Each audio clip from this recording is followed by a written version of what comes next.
So you shave off 30 minutes of the worst time of your day. It means a lot, actually. Hello and welcome to Digital Health in Canada, the Digital Health Canada podcast. I'm Katie Brisky. And I'm Sheila Maloney. Among AI clinical use cases, one in particular is catching attention. AI Scribes have been piloted in multiple provinces and territories. But what's the verdict so far?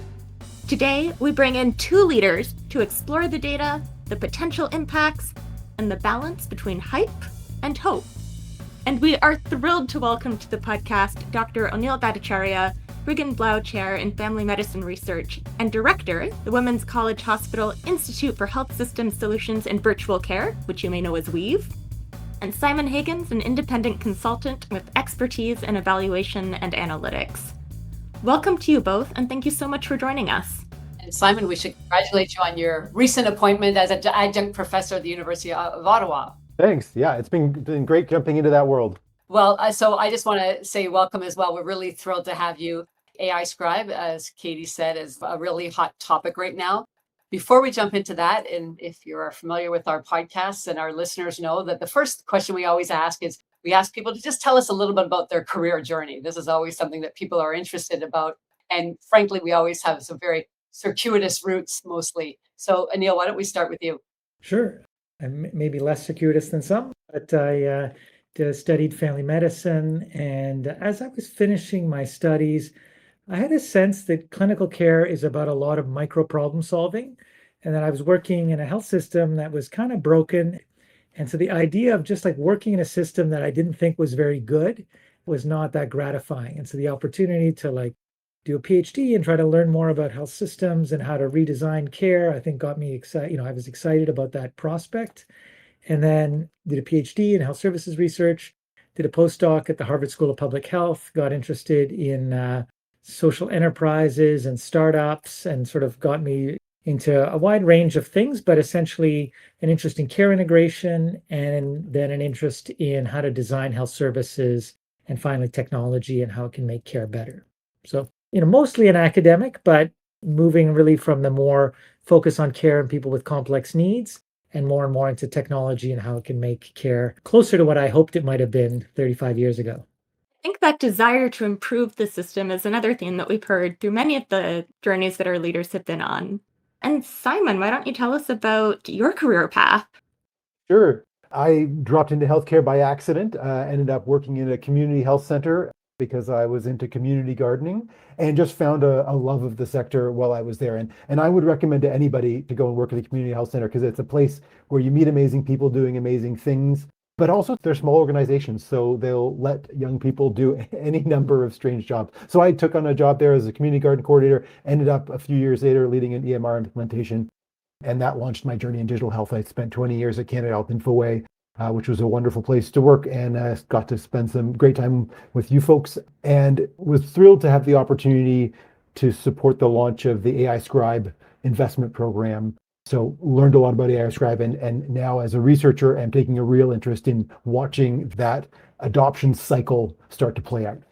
I think community gardener to EMR implementer is maybe the best pivot we've had thus far on the podcast. Yeah, no, there was not a lot of intersection there. I was either in the garden or I was in the server room, but I was usually one of those two places for a couple of years there.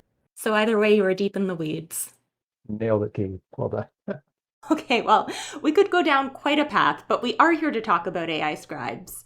And Onil, I would love to hear more about the studies that you have undertaken recently.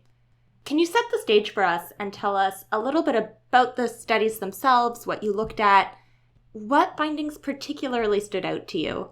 So we started looking at this in October 2024. Administrative burden in primary care was a big deal at the time. And the idea that technology has made our job worse instead of better, and that AI Scribes is maybe a spot where we're starting to see some change. And so that was kind of the impetus. And the Ministry of Health funded the work. And so we were working with some industrial engineers. Enid Montague is one of my colleagues in the U of T Department of Mechanical Industrial Engineering. So the first step was to look at, okay, what is the impact of the scribe on documentation time? So we looked at doctors in simulation doing scribe, no scribe on the same cases. And we found a 4-minute reduction in documentation time. So we thought, okay, this is promising. Then we looked at 6 different scribes. We created quality metrics. At the time, there's only 6 on the market. In Canada, we looked at quality metrics for all 6 scribes and compared them. They were all pretty good, but some were significantly better than others. And we chose the top 3 and we rolled them out to 152 docs. And so in that next phase, we had a sort of pre-post survey. And in the survey, they said that it had reduced after-hours administrative burden by about 3 hours. So that, looked like a modest number, but in the qualitative stuff was very striking. I found the magic of family medicine again. I get home in time to have dinner with my kids. I'm volunteering, and I was thinking about retiring, but I feel like I can hang on a bit longer. So things like that. So we had presented that to folks at the ministry. They got very excited with those results, even though they're relatively preliminary. And then they launched into a provincial procurement process. We also shared this with Simon and folks at Infoway, and I think they'd also commissioned a systematic review at the time. But I think this was local data that was promising. And I think Simon can comment on this, but I think contributed to the idea to roll out, do a large procurement of scribes across the country. So that was the first question of, does it work? So yes, we think it works. The next question is, does it scale? And so when we look at the Infoway program, 10,000 people signed up in 2 weeks. So definitely scales when you give away free licenses. Then on the Ontario side, with the Supply Ontario program, you can pay for you have a preferential rate and a very good, a solid contract. So it's a good contract that providers can feel comfortable with. But Supply Ontario is new to them. Family doctors don't procure anything; they just buy it. And so this was a sort of different way of working. We're about 6 months out.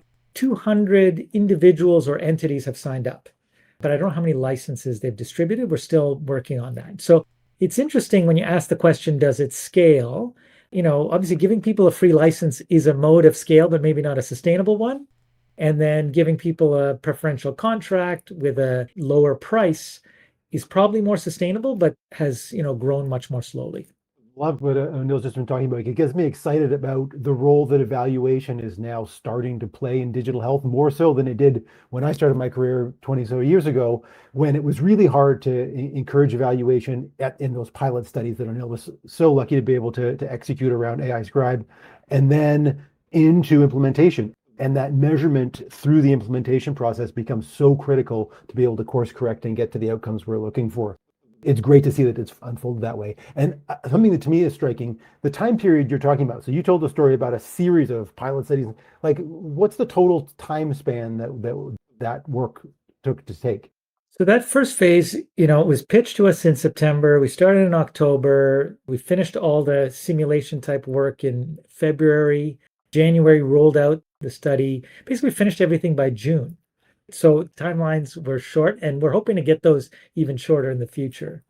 Really, and that time scale that you're talking about, like from pilot study, lots of interest, scaling activities, like 2 or 3 years, which is a time frame that I haven't seen in the digital health world in terms of that speed from idea to mid-market penetration.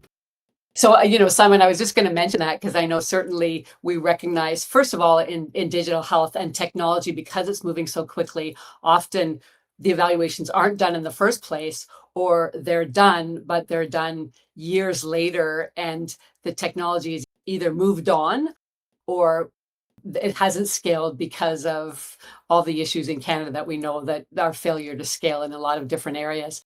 So I'm curious, and Onil, maybe you can talk about this as well. So I know difference between take up and AI Scribe compared to like physicians using AMRs, which was at least a decade. And the AI Scribe, the number that's in my head, and you can correct if it's wrong, is like 40% of clinicians in Ontario. So took it up very quickly. And maybe that's a little bit too generous a number, but the take up has been very fast. And the evaluation that came with it has also, as Simon pointed out, very quick. Do you think this is like a turning point, or is just this AI Scribe is an exception because it's AI?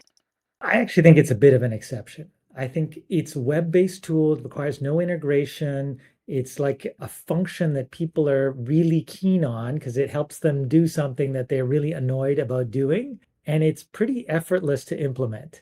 So there's a lot of like, it's not, I won't say it's completely a special case, but I don't know that we're going to find that many in the short term that are this much of a slam dunk. Now, what we might see is AI functions on the back end of an EMR, right? Like Epic keeps changing things on the back end. I admit there's going to be seamless implementation that we'll see in the hospital space. In the primary care space, I'm less clear, but I do think this has been very quick uptake and mostly people feeling that it's pretty safe.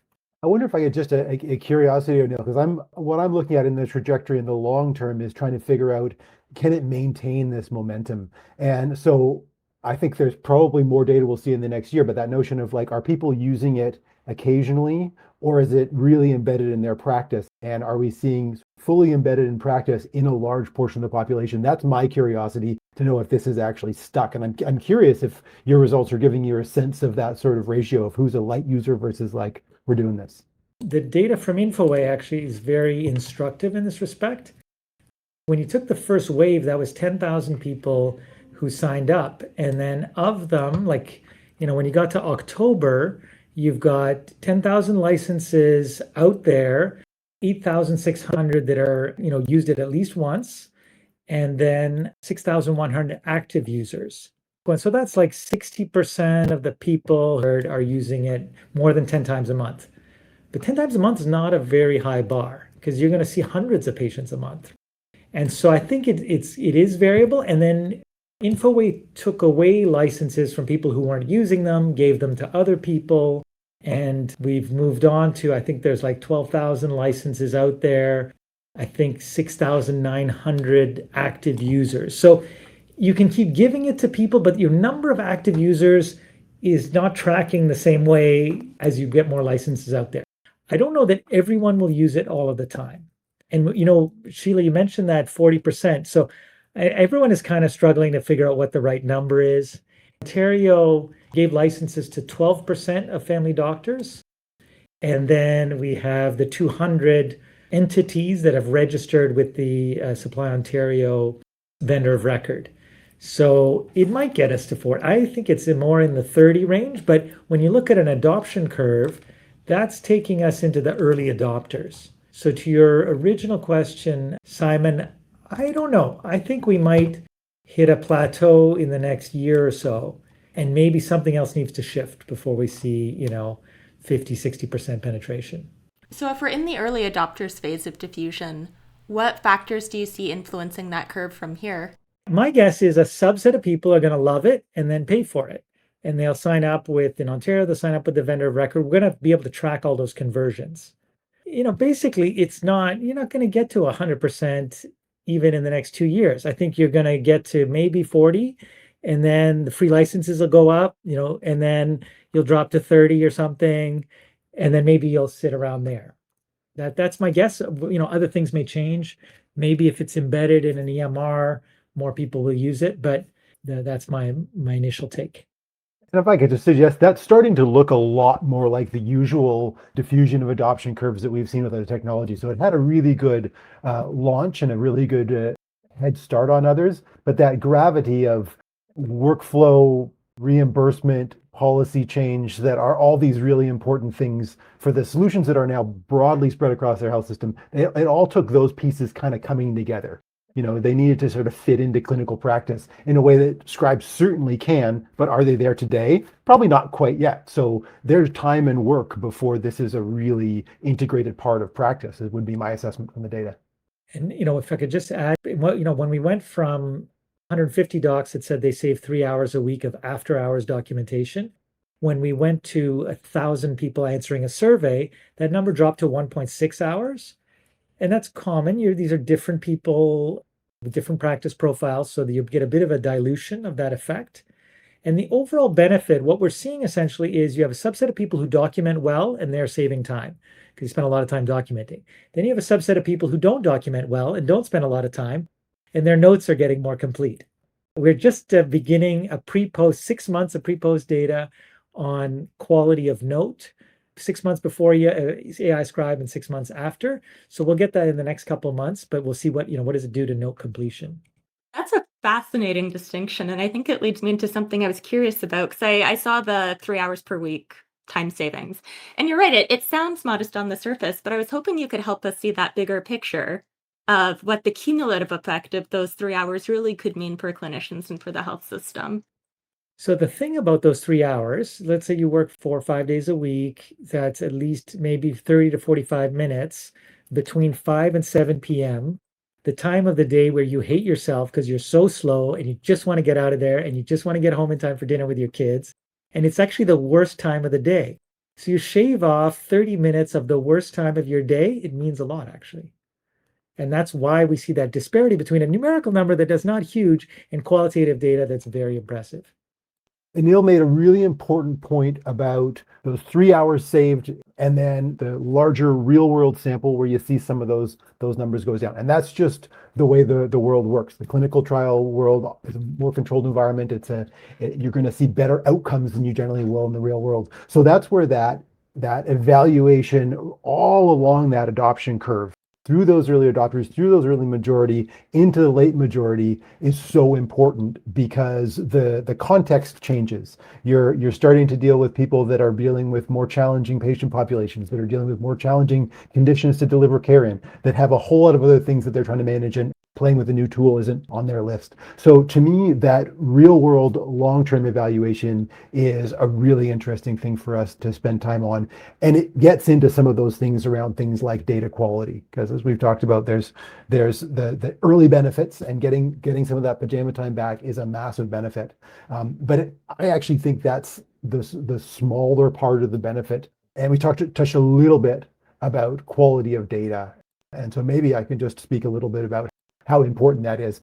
I think one of the big findings over the sort of outcome of the pandemic and the Pan-Canadian Health Data Strategy and some of the really important health policy work that happened in Canada over the last 5 years was a recognition that lack of sharing of information, lack of collaboration across care settings that's using information has been a real issue for our health systems. Coordination of care and related to that access to care are a huge challenge. And data is at the heart of that, right? So we know that interoperability is lacking and clinicians can't access or share the information they need. And often that's because the point of service systems don't talk to each other. What AI Scribe offers, as Onil noted, is an opportunity to better structure that data and even to figure out how to better put that data in places that it needs to be. And sharing it with other clinicians is one important use case. Giving it to patients is another very important use case. So this notion of getting a better structured, higher quality capture of the note and making that then available for other really important purposes. That's delivery of care, that's managing the healthcare system, that's driving innovation. Those are all the opportunities that are downstream of AI Scribe. So we got to do that implementation right so that clinicians see immediate value, but let's not lose sight of the fact that this generates a data opportunity, which is too big to miss out on. And maybe just to add on there, we talked about the importance of evaluation, and it feels as though people are taking more heed. So I think increasingly the awareness that evaluation is important is really gaining that traction. And I remember hearing Dr. Amal Verma do a presentation and talking about randomized clinical trials. So a little bit different, but in health. And there were a number of them. And then he said the ones that are involved in AI, there was like 85 or something like that out of tens of thousands. And then there's one in Canada. So I'm curious about what your thoughts around evaluation in general and evaluation in the AI sphere in particular. Yeah, so I mean, definitely these are emerging product categories. And so I think evaluation is essential. Do we always need RCTs? I'm not 100% sure. Like it is true, like the data on AI Scribes out of the US is actually much more modest. And they're using timestamp in Epic rather than survey data. But they also, the way they practice is different, so there may be different things going on there. I've been a little less bullish than some just now on AI Scribes and uptake. But when you take AI Scribe and you layer on robotic process automation with AI Scribe as the interface and ambient listening as the interface and all kinds of downstream work that's enabled, that is probably going to be game changing, and that will see additional uptake. I think that's such an important point that, like many digital health technologies, sort of the initial version might have sort of a productivity gain with it, but that's not necessarily where the largest value is going to come from. And I think about EMRs, like in the early days of EMRs, it's like, okay, we need to get rid of some of these paper, and there's some of those efficiencies, but in the long run, it's a quality of care play. It's all about quality of data and being able to access the right information and all those kinds of things. And I think in the AI space, it's going to be a similar thing where the AI scribes provide some near-term value, but in the longer term, how well are they integrated into clinical workflows? How well do they support all of these other interactions you have in the healthcare system? And that's just going to take years to mature, because it's not just technology, it's workflows and reimbursement and all these other factors. So like many technologies, the value proposition matures over time. Okay, but then Simon, I have a question, because I hear you, I agree with you, it takes time for benefits to accrue, it takes time to see how value is realized and manifests. But technology is moving so fast, right? Like the AI of today is not the AI of even a year or two ago. So how do you see evaluation evolving in that context, right? Where, yes, it takes time to see what the value is, but the technology is accelerating so quickly, like it may be a very different game by then. So our approach to this, we're trying to build out a kind of living lab concept where we look at primary care workflows and simulation, and also in a handful of partner clinics. And here we're essentially trying to look at what are the jobs to be done in primary care, and we map out those jobs and who's doing what. And then anytime we add technology and we think about ecosystems, not just one tool, or because some tools have 8 functions, like the current AI scribes of a year ago now have AI decision support, robotic process automation. They'll call your patient for a follow-up phone call. They just have like 8 or 9 functions. So you could imagine all the functionality of a given tool or a suite of tools, and then map it against the jobs to be done in primary care. And then you start to see the cumulative impact on care in general. And so, RCTs are often looking at like one benefit. What is the impact on X? So here, I think we want to look at the impact of ecosystems on a wide range of jobs to be done. So that's kind of my evaluative lens, starting with simulation and then going into real world settings. Yeah. So one other topic as we were talking about diffusion curves with AI that I thought an interesting one is around diagnostic imaging, because diagnostic imaging, artificial intelligence was pretty mature a decade ago. There were good clinical trials demonstrating its efficacy, and a decade later, clinical trials showing real promise in terms of the tool's ability to diagnose an image. The really interesting thing that we're starting to see in evaluations around AI for diagnostic imaging is that the outcomes in terms of, are we actually better at catching disease? Do we have less false positives? Are we actually improving patient outcomes? Is much more of a nuanced question. And so that decade of experience of starting to use those AI tools, we're learning a lot about that diffusion. We're learning that, in fact, how that tool is applied in the clinical process is massively important. So we see in AI a couple of different ways that the AI can be supported. You can have it as a triage tool. It can just flag the most important ones and stick them in the see this nail pile. It can be an assistant hand in hand with the clinician saying, we're both looking at the same thing. What do you see? What do you see? Or it can be a blind partner. And those 3 options all generate different outcomes. And it looks like there's good ways to implement as a blind partner that actually does have clinical outcomes that improve. But the other ones are more mixed. And so some of those really important questions about how do we need to use this tool so it actually generates value, I think are yet to be seen. An AI scribe's ability to capture the right note is good. Does that generate the outcome we want, which is a better patient experience, a better provider experience? Those things turn out to be much more complicated than, if it generates a good note, then it obviously is going to generate good outcomes. Turns out there's a lot more things that happen in the middle there. And so to me, the AI for diagnostic imaging is a really important use case for us to look at and say, what do we need to do as policymakers, as researchers, as leaders in healthcare that take a technology that's pretty smart and turn it into an intervention that actually improves outcomes in the healthcare system? I guess the thing is so scribes, we've talked about it as a distinct tool, but I think, ultimately what it does is it opens up ambient listening as an interface. And as an interface, it's way better than typing on a computer. And I think what we'll end up seeing is many, many more voice-based interactions. For me, it's opening up that whole space. And so we started with the most basic function, but it's going to take us to other places. And I just asked one question now we're hearing about AI scribes for patients. What's the hype around there? And do you see that coming anytime soon?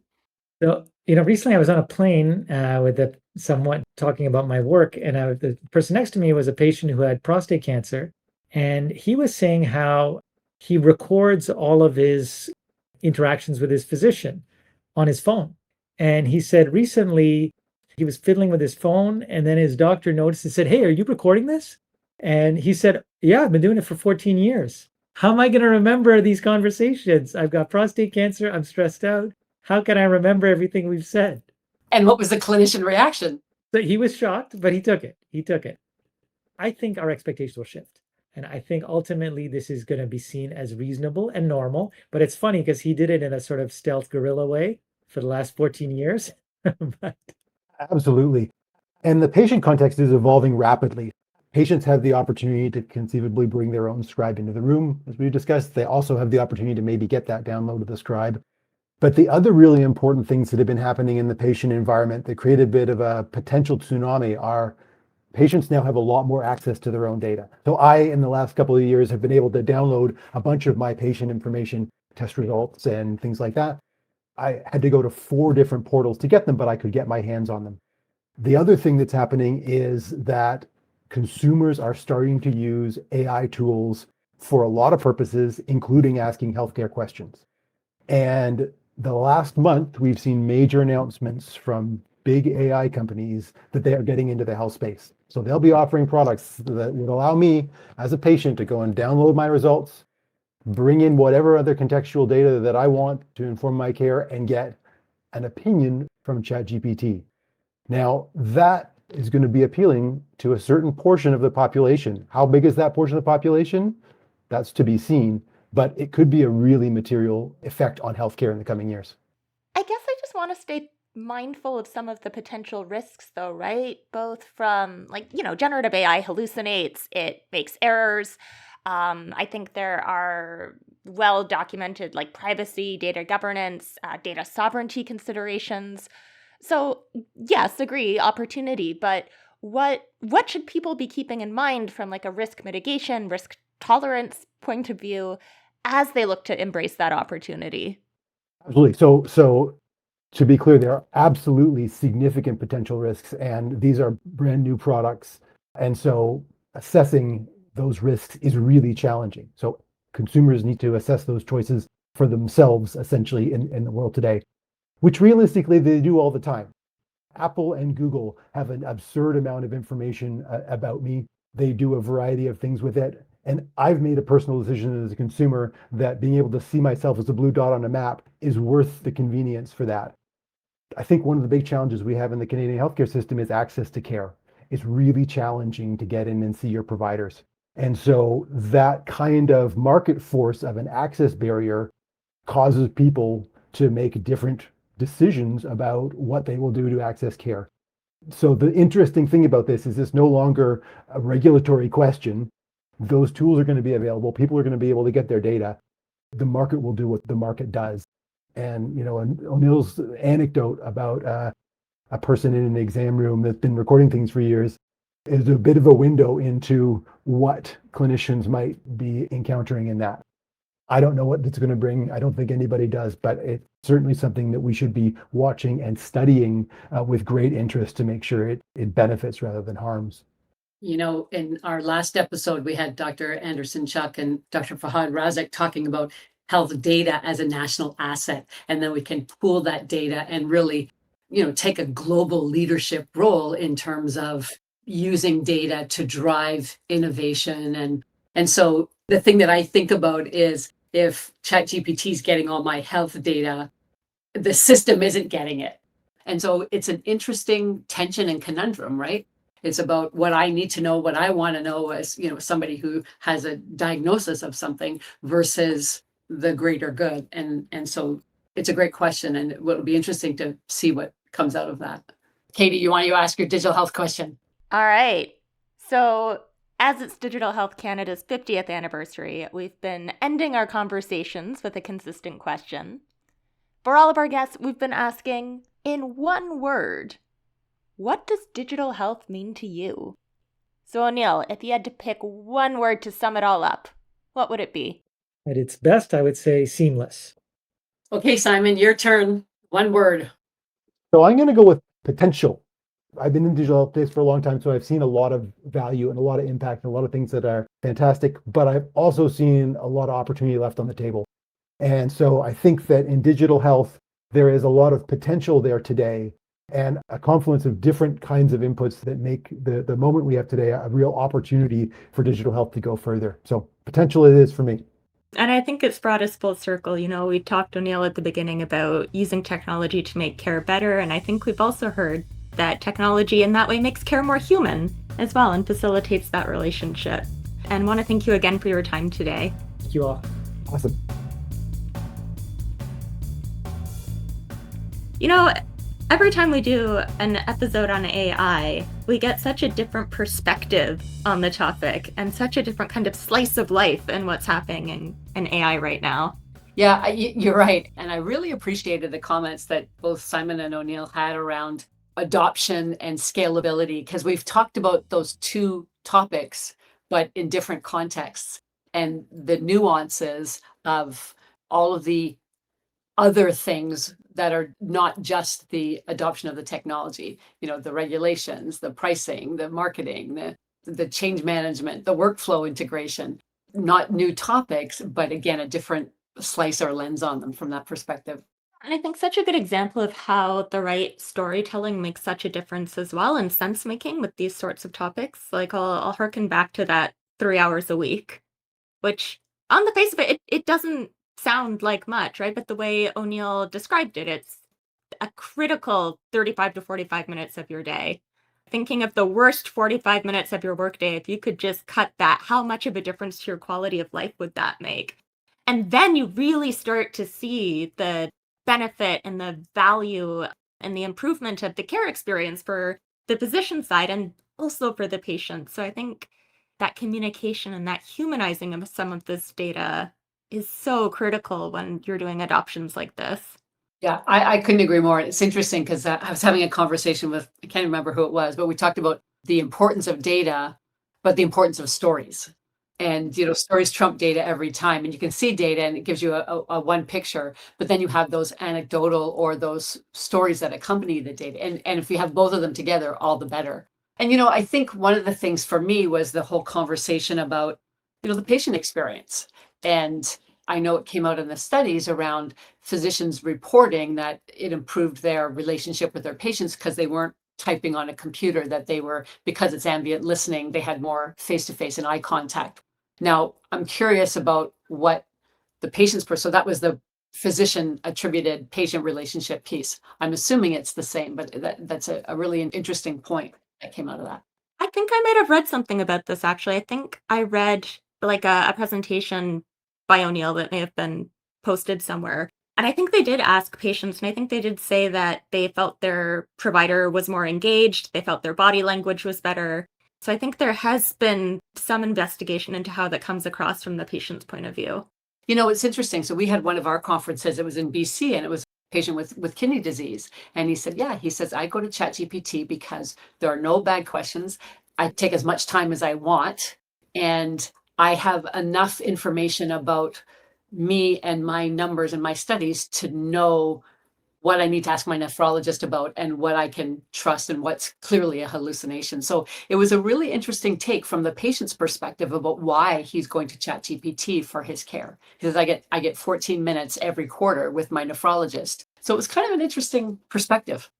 It speaks to Simon's points about access to care and AI potentially being a way to mitigate some of those barriers. But it really seems to me like beyond AI, it just speaks to those systemic inequities and systemic barriers. There will always be people who either can't use AI, don't want to use AI. And I just worry, I guess, that if we default to that being a way you get care if you can't get into your primary care provider, the people that may be left behind. We barely have digital health literacy figured out. Wait till there's AI health literacy. And then, coming full circle with Onil's first comment about how he came into recognizing that technology can improve healthcare. And Simon's, word to describe digital health is around potential. The importance of evaluation is really underscored when we're trying to evaluate these new, disruptive, potentially expensive technologies. So I think that, yay evaluation. Perfect note to end on. We will be back next month with a brand new episode right here on Digital Health in Canada. Until then, you can check out many resources on Digital Health Canada's website. Thanks for listening, and we'll see you next time right here on Digital Health in Canada, the Digital Health Canada podcast. Thank you for listening to today's episode. Digital Health Canada members can continue the conversation online in the Community Hub. Visit digitalhealthcanada.com to learn more. Be sure to subscribe to the podcast to get new episodes as soon as they're available. And tell a friend if you like the show. We'll see you next month. Stay connected, get inspired, and be empowered.